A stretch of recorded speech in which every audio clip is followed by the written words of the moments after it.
Welcome to Board Games and Chill. I'm Nathan. I'm Jerome. I'm Gabriella. So today we just finished playing Bloodborne, the board game. Good jinx. So normally after we finish playing a board game, we like talking about it. And so we were like, why don't we record it? So here we are recording our review and our process of how we normally go about our days when we play board games. And at this point, we have played it already 11 times, which is a lot. So we felt like we have a thorough enough knowledge of the game and gameplay that we felt like we could give you guys an honest review about Bloodborne, the board game. So Jerome is going to be going over basic setup, and then Nathan will go into basic gameplay just to give you guys a rundown, and then we'll give you guys our thoughts at the end of that. So the basic setup, Bloodborne, the board game, the base game comes with 4 campaigns. Each campaign consists of 3 chapters. When you set up the game, you pick out one of the campaigns and you get a deck of cards just like that. And it has a setup for each chapter in it. This tells you which enemies you're going to need, and you'll park those on the enemy board right there. And you can switch them up to give more randomness to it. Then your tiles is your map for the dungeon. It tells you which ones you're going to need for this specific campaign, and then you'll choose other random tiles, mix them up so it's randomized. Then you might have special rules that you'll read out of that deck as well. Then you flip, and it tells you where to start, and you start by reading whatever card it tells you to, and then that starts your chapter. Mm-hmm. Perfect. All right, so after setup, we start as the hunters first, and then the enemies. But after each hunter actions, after they complete their actions, the enemies activate, and then after that, then the heroes go again, and the enemies activate again. So that's just the flow of the game. It's really seamless. So during the hunter's phase, each hunter draws 3 cards, and basically this is their movement point action system. So sometimes in some games you get more cards or less cards depending on the enemy that attacks you. So one of the actions, so you pay a card and you can do an attack action. To do an attack action, you actually put on your hunter board, there's usually 3 slots, sometimes 2 and sometimes 1 slot, depending how powerful the weapon is and the different type of weapons. So what you do during attack is that you will lay down a card on top of one of the action slots, and each of those action slots has a certain amount of damage that it does and at what attack speed as well. So if it has 3 triangles, then it is fast moving. If it's 2, then it's medium moving attack, and then if it's only 1 triangle, it's a slow moving attack. So during an attack, the enemies have a deck of 6 enemy actions that can happen, and you would flip over 1. And at that point, you decide if you want to try to dodge the attack, or and if not, then you continue on to the attack phase, which will go from fastest to slowest. And if you are tied at with the enemy, you go first before the enemy does during the attack speed. So that is an attack. You do it until either one of you are dead. You can quit whenever you like as well. Okay. Another is you can spend a card and you can move your hunter up to 2 spaces. If you ever go through an enemy space, then they will follow you with 1 movement. Okay. And then you also spend a card to do an interact action. And interact, if you do an interact action with a creature in your same space, then they will do a defenseless attack. They will just attack you. And interact, usually what that entails is if there's a treasure chest, then you pick up a consumable. If there's 2 treasure chests or as many interacts, you do all those interacts within that 1 action. Which is awesome. Yeah. So sometimes it's like 2 treasure chests and such. Which is awesome. You can transform your weapon. So eventually you have these card slots are full, or you can just change weapons so you have more attack speed or more damage. So you can spend an action to transform the weapon to flip the board over, and you start fresh and new. And then the other action you can do is transform your weapon. Hunter's Dream. Go to the Hunter's Dream. And when you go to the Hunter's Dream, you put your hunter into the Hunter's Dream area, you move the time marker up one space, and then for each blood echo that you have, you can get an upgraded card. And then you would take your whole deck, and you can only have a maximum of 12 in your deck. So you put the new cards in that you would want in, and then you take old cards out. And that's pretty much the game. Oh, also after each hunter goes, any enemy within one tile will move one step towards them, and if they reach the same space, then they do an attack. So you may want to leave some attack cards in your hand so you can attack back and play it appropriately. And then after all the hunters go, you move up the time marker, and then you draw 3 cards and just continue on. So that's pretty much set up. So all right, let's go talk about the fun stuff. All right, so you guys want to do pros or cons first? Let's do cons first. All right, cons. All right. So what are some of your cons, Jerome? I don't know if you guys can see them here, but like for the health, we have these acrylic hearts. For the blood echoes, we have these acrylic tokens that came out of Bloodborne, the card game. For actions, we have these that came out of Bloodborne, the card game, and we just turn them over to show that we've made our actions that turn. All of these are stuff that Nate's added into the game. Because they come with these cardboard tokens, and the quality is just so we like to upgrade the game a little bit. I think component quality is one of the downfalls of this game. The character cards and then the player dashboards and the monster dashboard are all these paper printouts, and it's just, I mean, it's okay, but the quality compared to like the tiles are beautiful and look nice, and I've heard some people have had some bad prints, and it happens. But comparing the two, it's the component quality is my biggest con of this game. Yeah. I would have liked to have seen like some sort of overlay or recess, like especially at least for the Kickstarter. Yeah. Like I think if you're spending so much money on a board game, like at least give me some upgraded dashboards for my hunter. Like they could have done better. Yeah, and if we use their normal components, they have these small health chits, and just having it on the board, it becomes a mess. Trying to keep track of it. So we just use small dice, and that's been great to keep track of enemies' health. And also the game, I kind of wish the core set came with like nice plastic things. Like this came from the stretch goal box. It's 3D printed chest and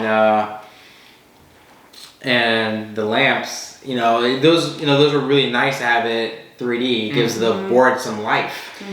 Yeah, and luckily you got the all-in stretch goal, so you got that stuff. I mean the all-in Kickstarter, so you got that. If you get this retail, you're not going to get the treasure chests or the lamps. Yeah. So. Yeah, but that's really it for me on cons, honestly. The rulebook was not great. At first I thought it was really good, but it definitely needs a couple more pages for some index, appendix, glossary. It needs some clarification for some rules. I concur. The first night we read it, we were stoked because we thought it was a great rule book. It was very concise, but once we started playing it, it's like, oh, this doesn't answer this question. This doesn't answer this question. And so it had a lot of questions. So I think another few pages would have turned it in from an okay rule book to a good rule book. Yeah. All right. Positives.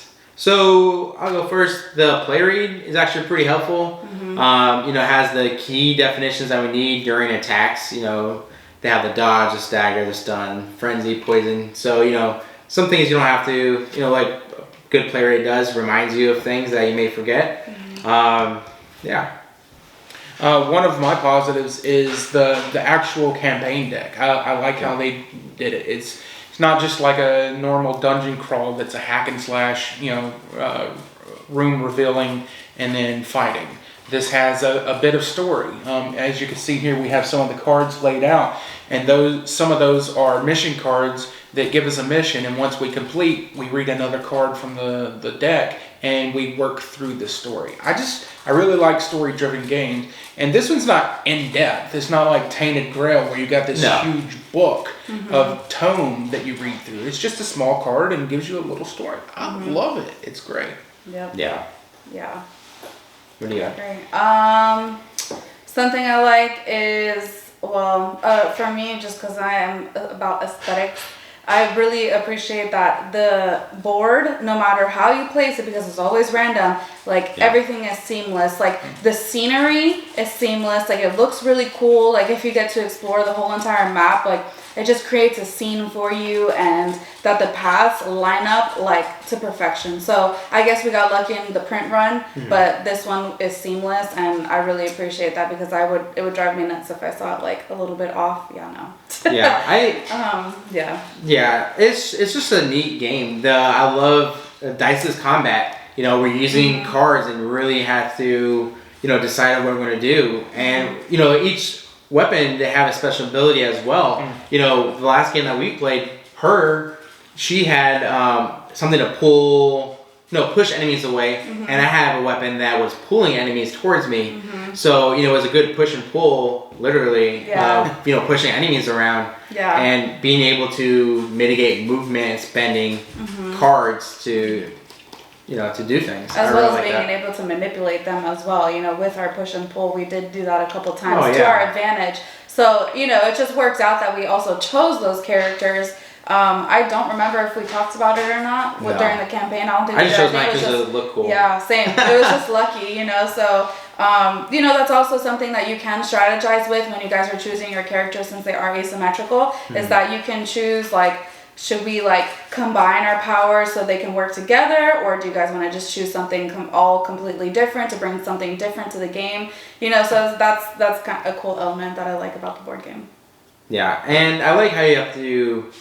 There's a lot more planning than most of CMON's games. This is very strategic, where you're like, should I go to, Hunter's Dream? If I do, I take up the time faster, but, getting upgraded weapons is really good. So you can do more damage faster with less actions, and and also the Hunter track. It's very beneficial in the strategy as well, because whenever you hit the red spots, that's when all the enemies from the board tiles that you revealed will respawn or regain their health. So it's a great way to strategize when to attack, when not to attack. Obviously you want to make your turns worth it, since you do only have 3 cards to do actions. And one of the things I like is that in other dungeon crawl hack and slash, there's a risk of dying in player elimination. This game doesn't have that. Because if you die, you go to Hunter's Dream and then just come back the next round. You lose your blood echoes, so you can't upgrade your cards, but you're not eliminated from the game. You get to continue playing. So there is a drawback of dying, but it's not like... it's that time ticker, though. Yeah. Sometimes you die in a very unfortunate event, and all the enemies you just killed just come right back, and you're just heartbroken because you have 1 life left, and you're not exactly sure to do. Yeah, that's definitely happened to us. Yeah. One thing I like about this game too, honestly, I think just the core set, so much variability, and we played that first recommended scenario probably 4, 5, 6, 7 times or something. That was most of our gameplay, because we played it, and then we're like, okay, let's play it now with better rules. So we played with someone else, and then we're like, all right, now we got it, and we set up our campaign, played, and went from there. Yep. I remember having that aha moment when we understood attack a little bit better. With timing and everything. After that, I was just like, oh wow, this is awesome. This plays really well. I really liked how the attack worked. It was just it was literally just from one moment to the next, it just made the clarification made sense, and I was just seamless after that. 2 things. First of all, she usually doesn't like these type of games, so this is a high praise for her. Second, talking about aha moments, I forgot. Yeah, but it's just the combat. Combat in this is so much more fluid. Compared to Tainted Grail, it's 20-30 minute combat. Sleeping Gods, as much as I love that game, that combat, is very long. This is just seamless, and I just love the speed of the game. Yeah. It doesn't feel slow. It flows well. I mean, as a prime example, if Nate played this card in his 3 speed, and then it was time for the enemy action, flip it basic. You look at the card over there. His basic is medium. So now we know that Nate attacks first because he's doing a quick movement, and this one is doing a medium. So it's just seamless because you know the steps that you have to take every time. Just like if he played it down here and was in his slow movement, then the monster would attack first before. But if they did it at the same time, I like the way this combat flows. No dice. There is luck because you're drawing from your deck. 3 cards only, and once you shuffle, there is that luck there. Yeah, and once you get that engine rolling though in your deck, then you're more than likely to have the deck you want to build. And also, I'm not sure if I talked about this, but their enemy combat's awesome because it's a deck of 6 cards, and it applies for all of them, so that keeps it really streamlined.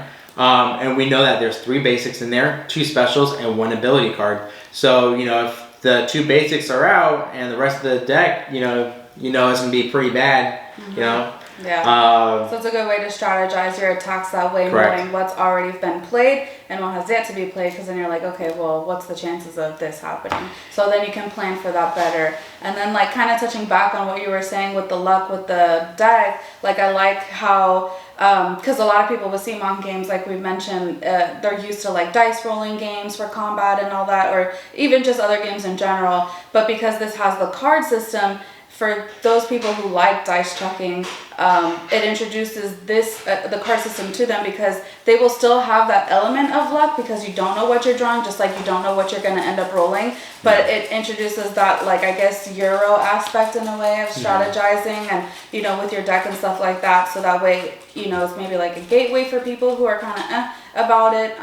Or maybe if you just enjoy both of those types of attack elements, you have luck and strategy in one. So. You're going to say, Jerome?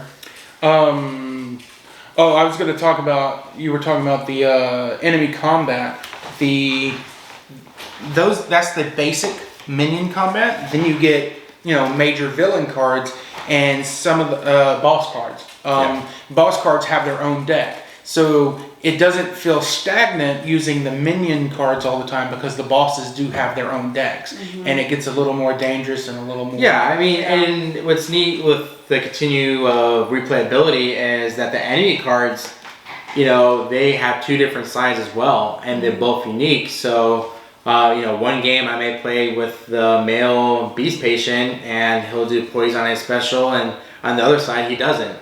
So, what's cool about that is on the board there are symbols that that indicate what enemy you put where, but it's based on where the position. So the randomness is increased because those may get switched up on different symbols. So this game, the beast symbol spawns a female beast. The next game, the beast symbol may spawn a with the different tiles coming out and the randomness of the other tiles being integrated in the scenario.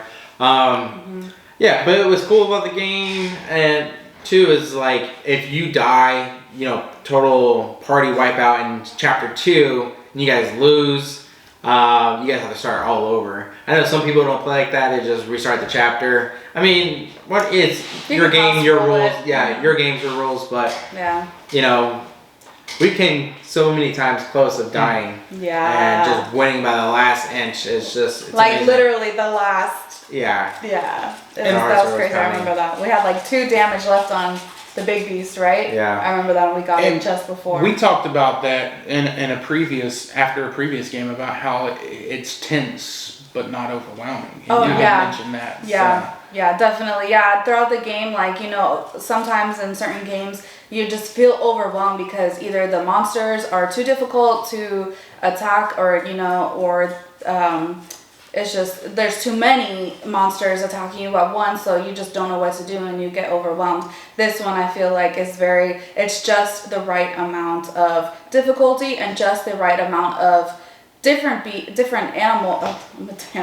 monsters coming at you. I mean, they are kind of, yeah. They're not cute. You know, so different little minions coming out and stuff like that. So I think it's a really good balance between difficulty and amount of other enemies. Yeah, and what I like about the game is you don't have so much of a commitment. You know, it's you can finish this. You know, if you meet game group meets very sporadically, you don't have to remember what happened before. Yeah. You know, just make sure you keep your cards that you earned throughout in a separate baggie.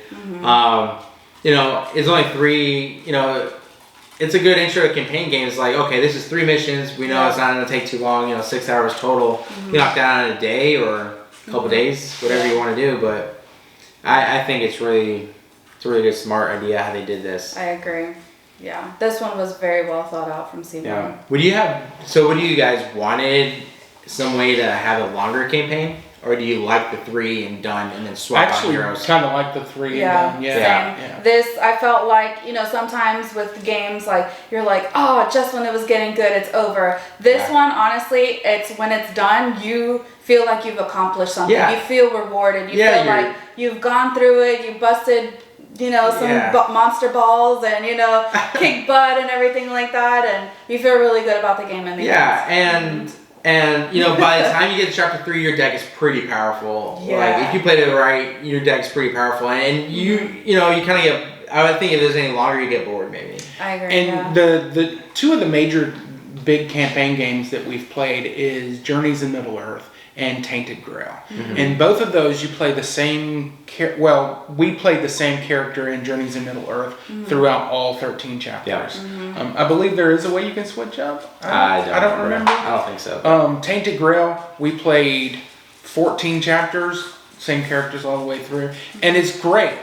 Both of those games tell a great story, and it's fun being able to play that character and really customize your deck. But it's this being 3 chapters and that's it. It really gives you a chance to play through the character, beef them up, learn about it, and then the next campaign you're switching up and learning about, because you've got the all-in, so there's tons of characters to play with. And you know, by the time you get to like between Journeys and this one with the card combat, you know, you upgrade much slower in Journeys than you do in this. You know, in a game we've gotten, you know, 4 or 5 Blood Echoes and upgrades in our decks, you know, before chapter 2. Yeah. So. Yeah, I remember, speaking about the Blood Echoes, I remember being really sad when we first got the board game, because in the card game, if you've ever played it, you can get a lot more than 3 Blood Echoes, and in this one I was like, that's all you get? But like after playing the game, you're like, yeah, 3 is like, if you have 3 Blood Echoes, you've done really good. Yeah, you've done really well. So,